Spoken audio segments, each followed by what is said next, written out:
नमस्कार दोस्तों, स्वागत है आपका मेरे YouTube चैनल में, जहां मैं आपके लिए तरह तरह की कहानियां लेकर आती हूं। मुंशी प्रेमचंद जी की कहानियों की श्रृंखला में आज जो कहानी मैं आपके लिए लेकर आई हूं वह बहुत ही प्यारी बच्चों की कहानी है, जिसका नाम है नादान दोस्त। तो शुरू करते हैं। केशव के घर में कार्निस के ऊपर एक चिड़िया ने अंडे दिए थे। केशव और उसकी बहन श्यामा दोनों बड़े ध्यान से चिड़ियों को वहाँ आते जाते देखा करते।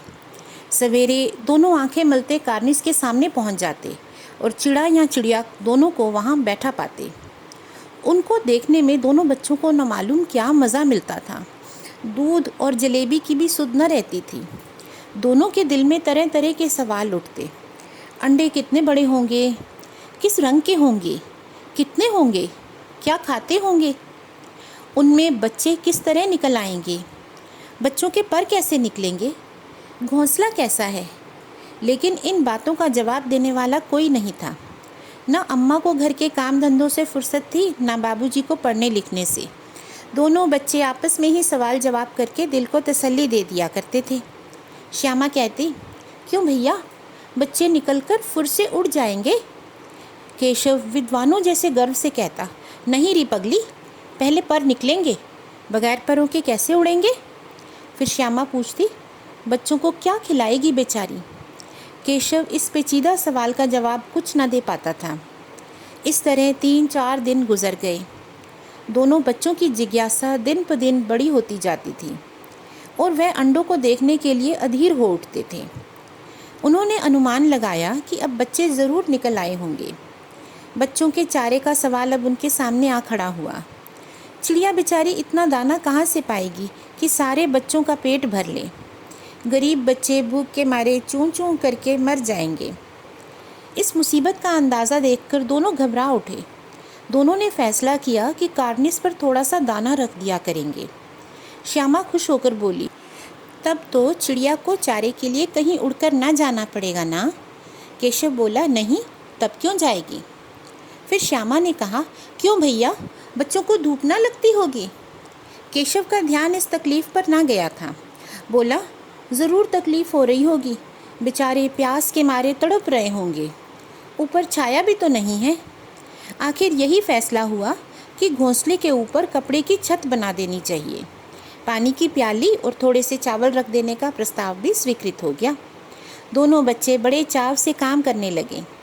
श्यामा माँ की आंख बचाकर मटके से चावल निकाल लाई। केशव ने पत्थर की प्याली का तेल चुपके से ज़मीन पर गिरा दिया और खूब साफ करके उसमें पानी भरा। अब चांदने के लिए कपड़ा कहाँ से लाएं? फिर ऊपर बगैर छड़ियों के कपड़ा ठहरेगा कैसे, और छड़ियाँ कैसे खड़ी होंगी। केशव बड़ी देर तक इस उधेड़ बुन में रहा। आखिरकार उसने इस मुश्किल का हल निकाल लिया। श्यामा से बोला, जाकर कूड़ा फेंकने वाली टोकरी उठा लाओ, अम्मा जी को मत दिखाना। इस पर श्यामा ने कहा, वह तो बीच में फटी हुई है, उसमें से तो धूप न जाएगी।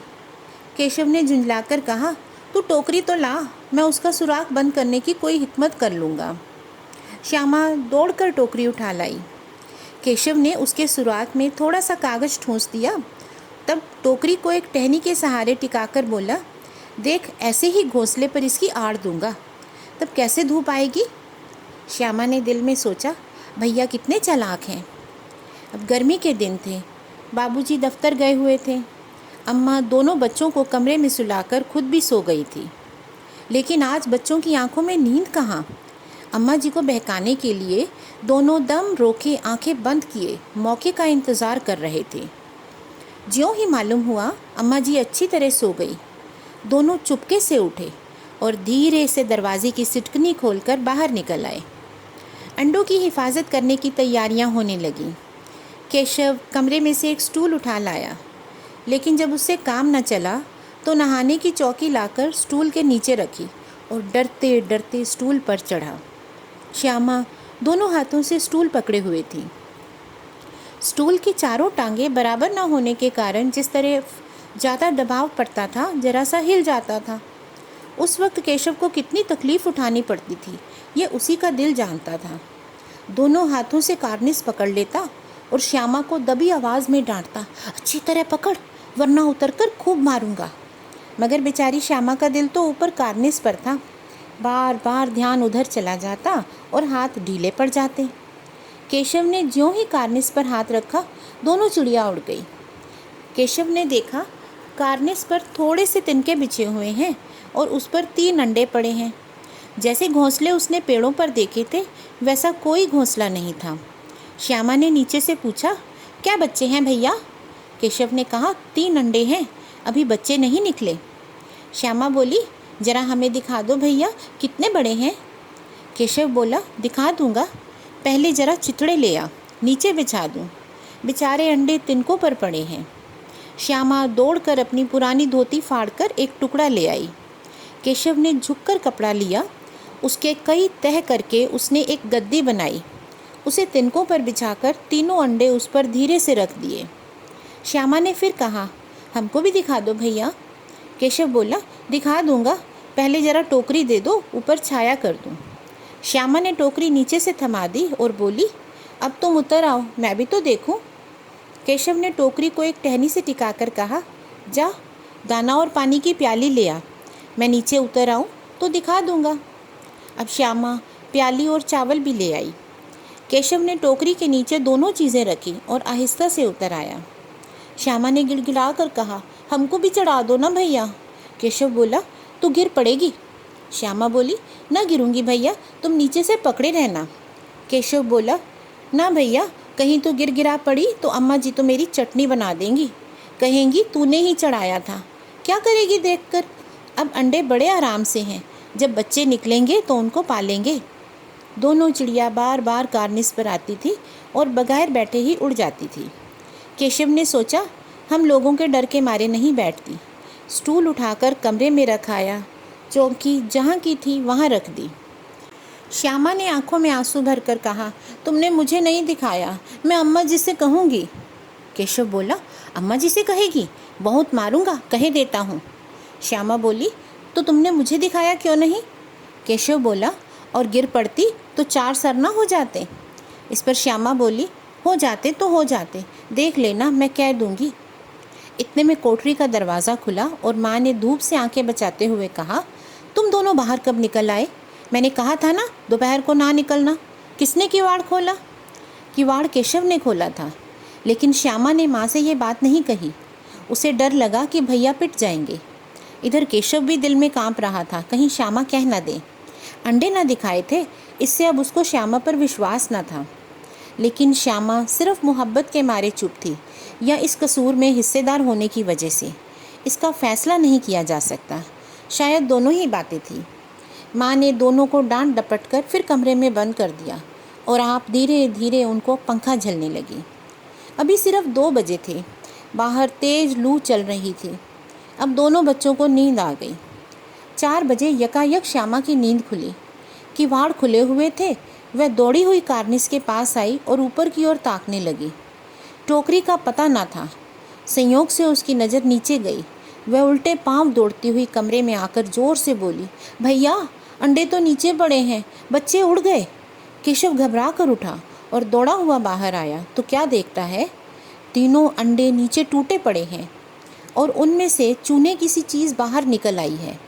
पानी की प्याली भी एक तरफ टूटी पड़ी है। उसके चेहरे का रंग उड़ गया। सहमे हुए आँखों से ज़मीन की ओर देखने लगा। श्यामा ने पूछा, बच्चे कहाँ उड़ गए भैया? केशव ने करुण स्वर में कहा, अंडे तो फूट गए। इस पर श्यामा ने पूछा, और बच्चे कहाँ गए?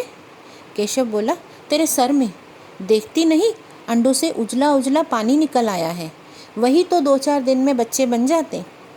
माँ सोटी हाथ में लिए हुए आई और पूछा, तुम दोनों यहाँ धूप में क्या कर रहे हो? श्यामा ने कहा, अम्मा जी, चिड़िया के अंडे टूट पड़े हैं। माँ ने आकर टूटे हुए अंडों को देखा और गुस्से में बोली, तुम लोगों ने अंडों को छुआ होगा। अब तो श्यामा को भैया पर जरा भी तरस ना आया। इसी ने शायद अंडों को ऐसे रख दिया है कि वे नीचे गिर पड़े। इसकी इसे सज़ा मिलनी चाहिए। और बोली, इन्होंने अंडों को छेड़ा था अम्मा जी। माँ ने केशव से पूछा, क्यों रे? केशव भीगी बिल्ली बना रहा।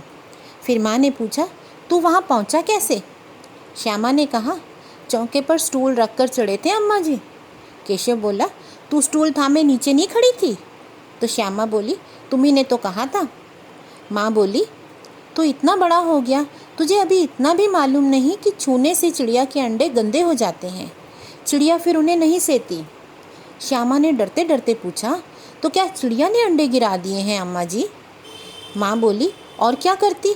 केशव के सिर इसका पाप लगेगा। हाय हाय, जाने ले ली दुष्ट ने। केशव रोनी सूरत बनाकर बोला, मैंने तो सिर्फ अंडों को गद्दी पर रखा था अम्मा जी। अम्मा को हंसी आ गई, मगर केशव को कई दिनों तक अपनी गलती का अफसोस रहा। अंडों को हिफाजत से रखने के जोश में उसने उनका सत्यानाश कर दिया। इसे याद करके वह कभी कभी रो पड़ता था। इसके बाद दोनों चिड़िया फिर वहाँ दिखाई न दी। तो इस कहानी में हमें ये देखने को मिलता है कि दोनों बच्चे किस तरह से चिड़िया के बच्चों की रखवाली करना चाहते थे, उन्हें पालना चाहते थे, और इसी की वजह से ज़्यादा जोश में उन्होंने ये गलती कर दी। कई बार हम भी बिना सोचे समझे कई चीज़ें कर जाते हैं और उसके आगे पीछे का विचार नहीं करते हैं। जब भी हमें किसी चीज़ की जानकारी ना हो तो हमें हमेशा बड़ों से पूछ लेना चाहिए। ये कहानी हमें इसी चीज़ की सीख देती है। दोस्तों, अगर आपको मेरी कहानियाँ सुनाने का ढंग अच्छा लगता है तो आप मेरी चैनल को लाइक करें, शेयर करें, सब्सक्राइब करें। और इसी तरह की कहानियाँ सुनने के लिए आप फिर से मेरे चैनल पर आ सकते हैं। Thank you.